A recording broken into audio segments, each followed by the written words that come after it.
Assalamualaikum warahmatullahi wabarakatuh.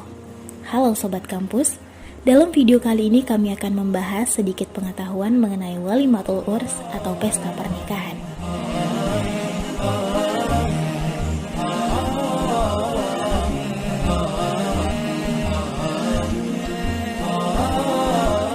Walimatul Urs atau yang lazim dikenal dengan pesta pernikahan merupakan sebuah jamuan makan sebagai rasa syukur setelah diadakan akad nikah.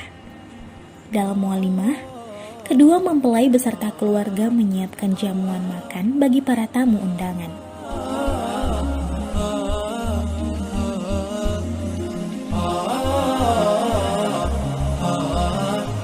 Yang menjadi persoalan saat ini, di zaman yang semakin modern, banyak umat muslim yang mengadakan Walimatul Urs tidak sesuai dengan syariat Islam.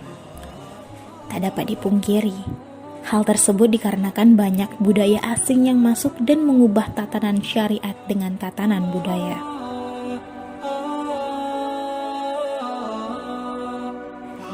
Tahukah kalian, walimah hukumnya sunnah?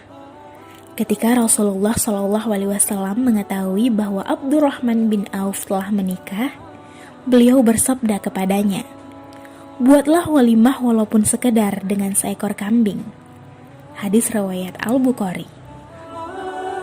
Dalam melaksanakan walimah, ada beberapa hal yang perlu diperhatikan agar walimah nantinya dapat bernilai ibadah dan tidak bertentangan dengan nilai-nilai ajaran Islam. Yang pertama, memaksakan diri. Hal ini merupakan hal yang tak asing bagi kita. Banyak di antara orang-orang yang memaksakan dirinya untuk mengadakan walimah yang berlebih-lebihan dan mubazir. Tak jarang pula yang berhutang untuk menggelar resepsi yang mewah agar meninggalkan kesan yang meriah. Yang kedua, mempelai wanita di hadapan laki-laki. Biasanya saat resepsi pernikahan, kedua mempelai pasti akan menempati panggung pernikahan. Kedua mempelai pastinya akan didandani layaknya seorang raja dan ratu. Padahal menurut Islam, ketika seorang wanita berdandan, yang paling berhak melihatnya hanya suaminya.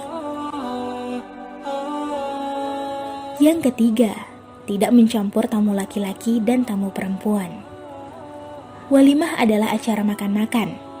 Hendaklah tamu laki-laki dan perempuan tidak dicampur. Dikhawatirkan akan terjadi campur baur. Misalnya, saat antri mengambil makanan, biasanya akan berdesak-desakan antara laki-laki dan perempuan. Alangkah baiknya pula jika menyediakan tempat duduk yang memadai, agar tamu undangan tidak ada yang berdiri di saat makan dan minum. Yang keempat, tidak memakai musik yang jauh dari ajaran Islam. Sebagai umat muslim, hendaknya kita lebih selektif dalam mengisi acara walimah agar tidak menimbulkan kemungkaran. Hendaknya tidak memperdengarkan musik ataupun tontonan yang jauh dari budaya Islam. Akan tetapi diperbolehkan menabuh rebana dan melantunkan nyanyian-nyanyian yang tidak bertentangan dengan syariat. Hal ini pernah dilakukan di masa Rasulullah. Dalam sebuah hadis, Rasulullah SAW bersabda, "Pemisah antara apa yang halal yakni pernikahan dan apa yang haram yakni perzinahan adalah daf dan saut suara dalam pernikahan." Hadis riwayat An-Nisa'i. Lalu, bagaimana cara kita menyikapi Walimatul Urs yang tidak sesuai dengan syariat Islam? Dari diskusi yang telah kami lakukan dan dari berbagai sumber yang telah kami dapat, cara menyikapinya adalah kita tak perlu menghadirinya, karena melihat dan menyambung silaturahim dalam walimah hukumnya sunnah. Tetapi menghadiri walimah terdapat zina mata dan zina telinga, hukumnya haram. Demikian video pembelajaran mengenai Walimatul Urs. Semoga bisa sedikit menambah pengetahuan kita semua. Lebih dan kurang, mohon maaf. Wassalamualaikum warahmatullahi wabarakatuh.